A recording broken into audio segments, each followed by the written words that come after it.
In this video, we will see how we can install Brew in Mac M1 chip. So the link is in the description. So when you open the link, so you'll be in the Brew website. So you just go to Homebrew. Here we have it command which will execute in the terminal. Let's enter the password. So if you haven't subscribed or liked to the channel, please do that now.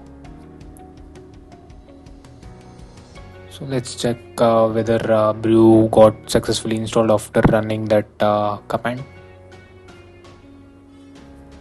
So we can see the Brew running successfully. So but we will just verify, try to install Azure core functions in this. Try.